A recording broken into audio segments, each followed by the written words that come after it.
My husband screamed at me when I was in labor. What he did next shocked even the doctor. But that wasn't the beginning of the pain. It was the breaking point of a long journey I had endured in silence, patience, and hope. Until there was nothing left to hope for. My name is Emma. If you asked me when I first began to lose myself, I'd say it started the day I met Logan.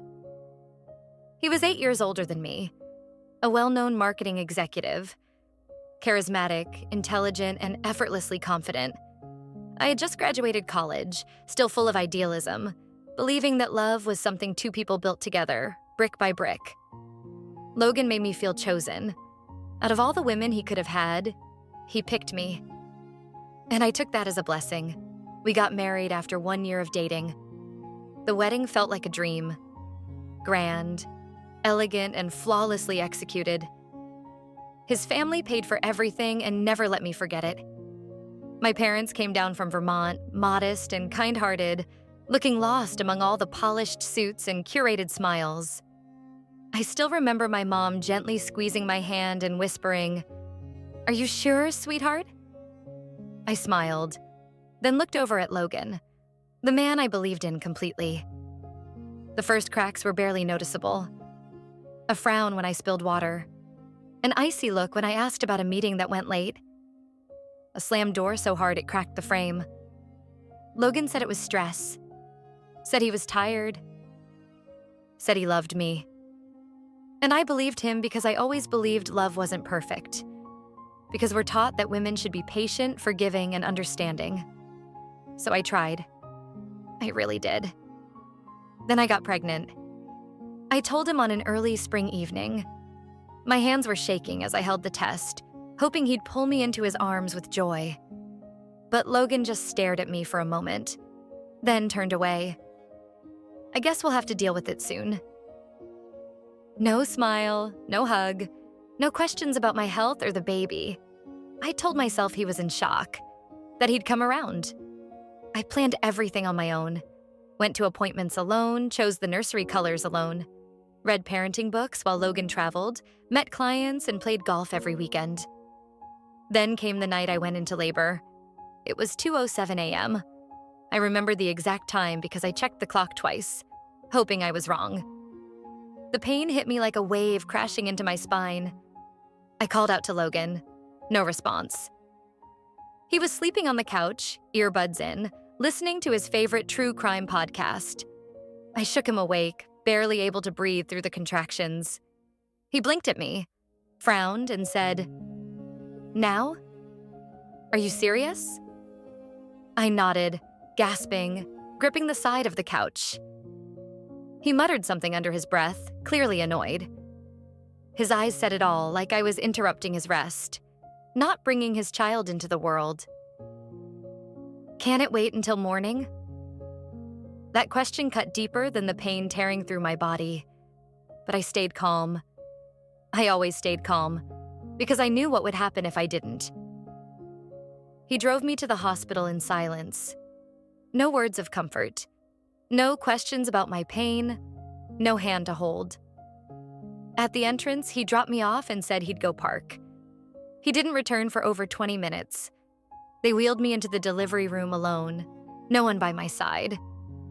When Logan finally walked in, he looked exhausted and irritated, as if I had dragged him away from his favorite place on earth. I started to shake. Not from labor, but from the emptiness. At a moment that should have been sacred, beautiful, unforgettable. All I felt was cold. And that was only the beginning.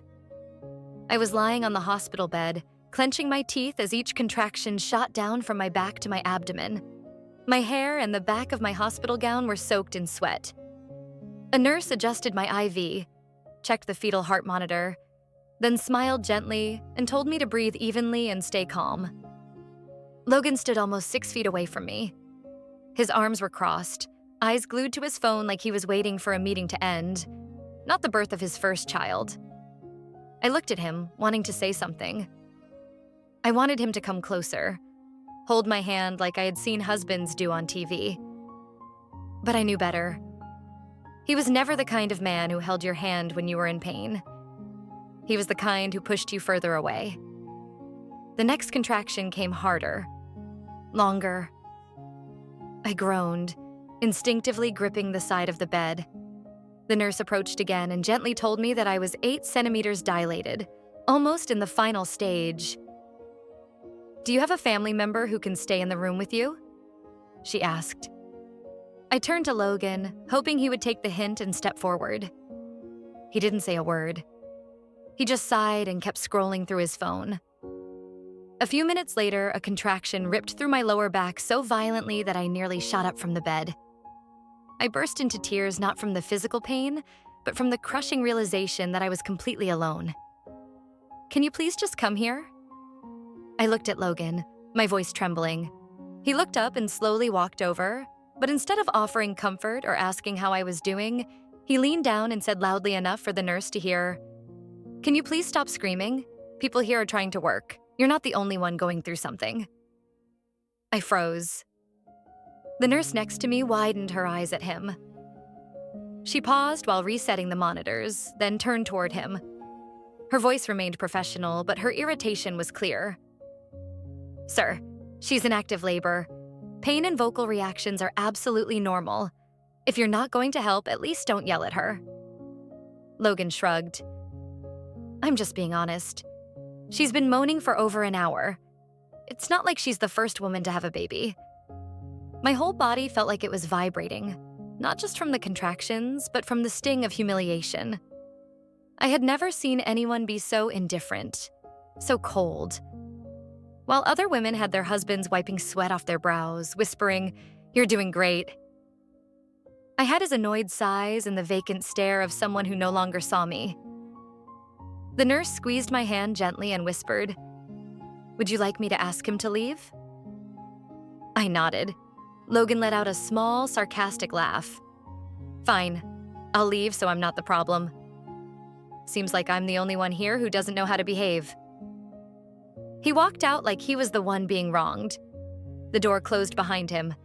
I let out a long breath, not because the pain had eased, but because the room suddenly felt lighter without him in it. The doctor walked in shortly after. He was an older man with a calm voice and kind eyes.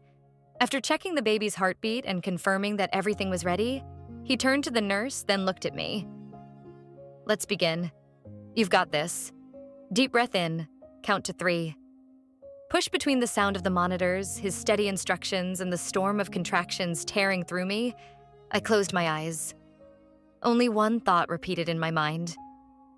I no longer believed the man I once loved could walk with me through motherhood. When my baby was born, her first cry cut through the darkness of that delivery room like a beam of light.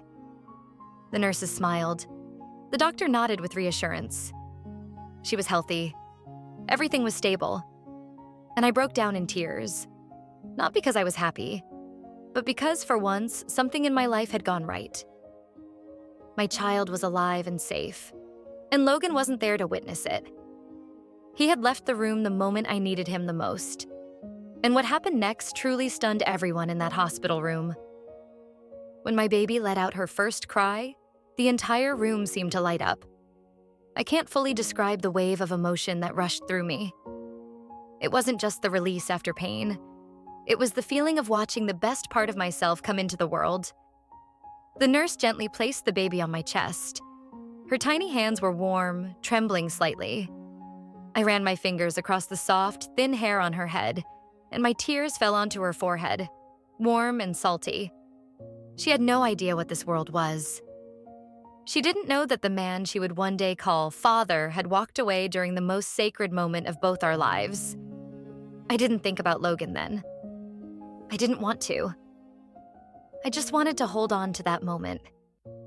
To fully feel the presence of the little life I had carried and protected for 9 long months with nothing but my own body and loneliness. But then the door swung open. Logan came back. No one smiled. No one said a word. The room fell into a heavy silence as he stepped in, feigning exhaustion with a face that held no trace of emotion. "I just called my mom," he announced, like that somehow mattered more than holding his child or asking if I was okay. "She wants us to name her after my grandfather." Both the doctor and nurse exchanged glances. The doctor adjusted his gloves, his voice low and polite, but firm. "We still need a few minutes to complete the post-delivery care. I'll have to ask you to wait outside." Logan frowned and lifted his chin as if insulted. "I'm the baby's father. I have a right to be here." "We understand," the doctor replied, maintaining his calm.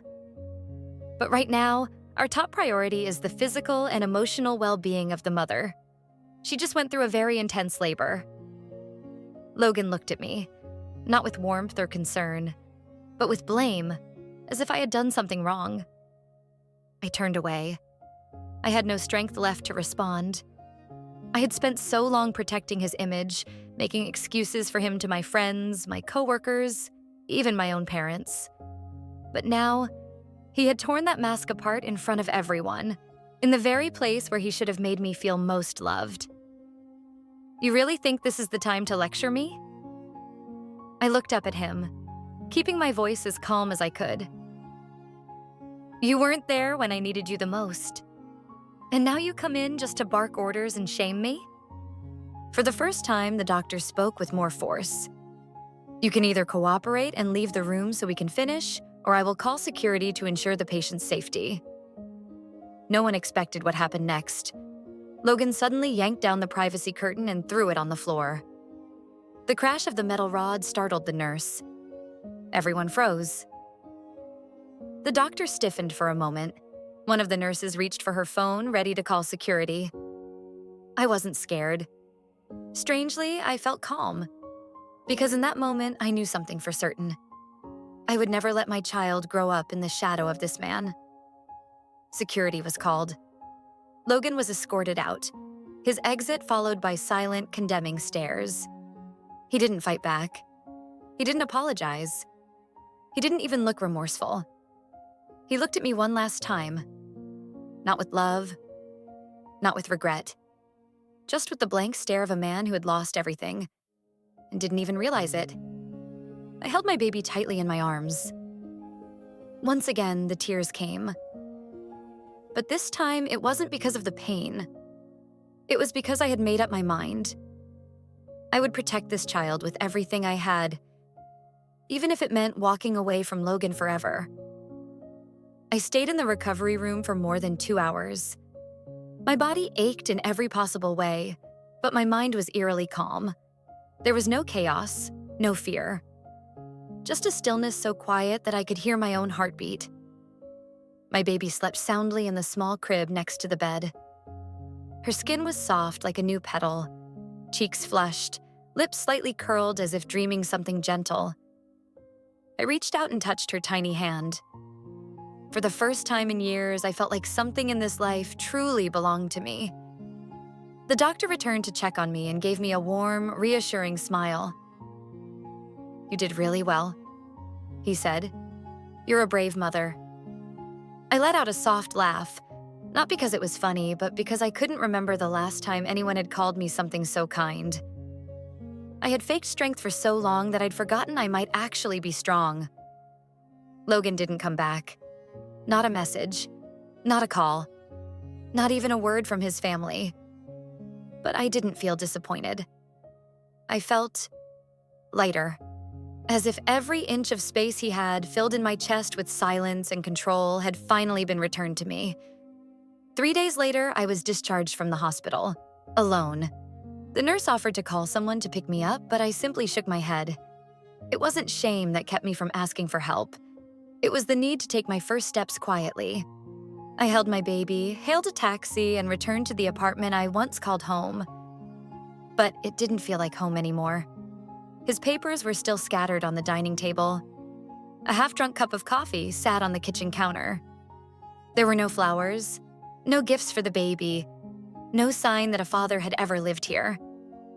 I laid my baby down in the crib and walked into the bedroom. I opened the closet and pulled out an old suitcase. I began to pack. Not much, only what mattered. Clothes for the baby and me, my prenatal records, the hospital paperwork, a few old photos of myself from before the marriage. I didn't take anything that belonged to Logan. Not the wedding ring, Not the anniversary gifts, not the souvenirs of a love I once forced myself to believe in. I left them all behind. I called Julia, a former colleague from my first design job. The same Julia I'd cut off years ago because Logan didn't approve of me spending time with single women. She didn't ask questions. She simply said, "Come. Stay as long as you need. The spare room's always been yours." I left the apartment on a cloudy afternoon. No tears, no hesitation, no looking back. The taxi took me and my baby to Julia's small apartment in a quiet suburb. I rolled down the window to let the breeze in. My daughter slept peacefully in my arms, her chest rising and falling gently. I rested my head against the window, and for the first time in months, I didn't feel trapped. No one knew where I had gone. And I didn't need them to. All I needed was to feel like myself again. That night, Julia made a simple dinner. We didn't talk much. She gave me space. Later, after I laid my baby down in a makeshift crib of soft pillows and blankets, I looked at Julia and whispered, "I don't think I'm strong enough for this." She placed her hand on my shoulder. "You don't have to be strong. You just have to take the first step. Strength finds those who choose kindness for themselves." I smiled. And for the first time in months, I didn't have to pretend I was okay. I still didn't know what tomorrow would bring. I didn't know how I would raise my daughter or where I would start again. But I knew one thing for sure. I would never go back. I would never let my daughter grow up in a place where love was stained by anger and abuse. I didn't need a man to be a mother. I only needed the freedom to do it on my own terms. The first days at Julia's house were anything but easy. I barely slept. My baby woke up constantly through the night. My breast milk came and went. I often spent hours in the tiny room just rocking her in my arms, staring blankly out the window, exhausted and numb. But at least I didn't have to hear someone shouting anymore. I no longer had to walk into a house where I had to read every facial expression just to know whether I was allowed to breathe freely. Here, even with all the struggles, I was finally allowed to be myself. I could be tired without being called weak. I could cry without being told I was too emotional. Julia worked all day, but she always left a small lunch in the fridge. Some days it was tomato soup, other days a simple stew with a sticky note that read, "Heat it up. You're doing amazing, Mama." I had forgotten what it felt like to be cared for so gently. I started journaling again, not to document beautiful memories, but to write everything down. The emotions, the fear, the dreams, the stretch marks, the pain from breastfeeding, and the moments I thought I might break from sheer exhaustion. But I kept going. I kept holding my baby. I kept singing lullabies in a hoarse voice shaped by too many nights of crying. I also started looking for remote work. I knew I couldn't live forever on kindness alone. I used to be a designer, passionate about my job. I once dreamed of launching my own brand. Logan made me give all that up. Now, I wanted to take it back, even just a piece of it. I sent emails to a few old contacts. To my surprise, a former manager replied, "We've always hoped you'd come back someday." I worked while my baby napped in the early mornings and during lunch breaks when Julia offered to help. I didn't make much, but for the first time in a long time, I felt alive. As for Logan, he sent me one email after learning I had left. "If you want to raise the baby alone, don't expect a dime from me. Figure it out yourself." I didn't reply. I didn't need help from a man who never even wanted his child to exist. I reached out to a community legal service to ask about custody and how to protect my child and myself. The attorney was kind. She walked me through everything: how to document old texts, hospital records, and emotional abuse patterns. I wasn't looking for revenge. I was looking for safety, and I would do whatever it took to protect my daughter. One afternoon while I was nursing, I looked down at her tiny face. Her eyes fluttered open for just a second, barely aware. But in that look, I saw something powerful. I saw trust. I had been hurt by so many adults in my life, but she hadn't, She deserved a world where yelling and control didn't exist. Right then and there, I made her a promise. I would start over. I wouldn't be perfect, but I would love her with the clarity and courage of someone who had risen from pain. Nearly 4 months after leaving that apartment, life with my daughter started to settle into a rhythm. I was freelancing for 3 small companies, just enough for diapers, rent, and an occasional bouquet of flowers I'd buy myself on the weekends. I no longer lived in fear. I lived with purpose, with love. My daughter grew stronger by the day. She laughed a lot. Bright, curious eyes, especially alert when I sang to her. On peaceful afternoons, I would take her on long stroller walks through the nearby park. There were other single mothers there. We nodded to each other. We smiled. No words needed.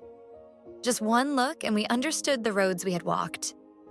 I thought my life had finally found its quiet. Until one day, I got an email from a lawyer. Subject: request for custody discussion and out-of-court agreement. I read it over and over. My throat tightened. Logan had hired a lawyer. He was demanding visitation rights. He claimed I had taken the child without mutual agreement, that I was interfering with his relationship as the father, and that I was showing signs of postpartum instability. My hand clenched the phone until my knuckles turned white. My mind went blank. I couldn't understand how he had the audacity. After everything he had done, how could he still believe he had the right to speak? But I didn't cry. I didn't scream like I used to. I sat down, opened my laptop, and began to write. Not a reply, but a document. A collection of every message, every piece of evidence, every voice recording I had quietly saved through all the months of surviving. I called the legal aid attorney. She went quiet as she read through the documents. Then she looked at me for a long time before finally saying, "We're taking this to court, and I believe you're going to win." On the day of the hearing, Logan walked in with his usual confidence. A crisp suit, hair perfectly styled. That polite smile he gave to everyone. He was always good at playing the role of the perfect husband. I was nothing like that. I wore a plain white shirt, no makeup, just a folder of documents in my hand. I didn't need to pretend to be strong. I already was. When my lawyer played the recordings, showed the messages, and presented hospital footage of Logan being removed for yelling at me during labor, the courtroom fell completely silent. A doctor from the hospital also testified. He confirmed that Logan had created a hostile delivery environment with signs of severe emotional abuse toward the mother. Logan started to lose control. He objected. He raised his voice. And eventually the mask slipped. The court no longer saw a father fighting for custody. They saw exactly why some people should never be around children. The judge brought down the gavel. Full custody was awarded to me. Logan was forbidden from contacting the child without written permission from the court. I left the courthouse carrying my baby in the soft light of the late afternoon. I had fought. I had survived. And now I was free. A few months later, I moved out of Julia's place. I rented a small apartment near the park. I didn't need much. Just a sunny window, a crib beside my desk, and a small workspace where I could keep doing what I love.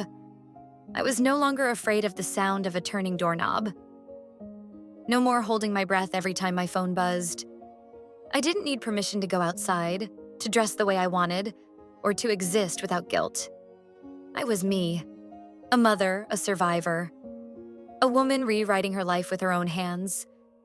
My daughter grew day by day.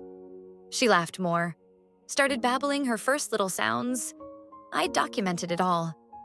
Not to forget the past, but to remind myself how strong I had to be to get here. If you're listening to this, if you've ever felt trapped in a hopeless marriage, if you've ever stayed silent because you believed you had no choice, I want to tell you something. You always have a way out, and you deserve to live a life that is truly yours. Thank you for listening to my story. This is her side of the story, a place where women like me get to speak. Not as victims, but as survivors, as free women, as authors of their own next chapter.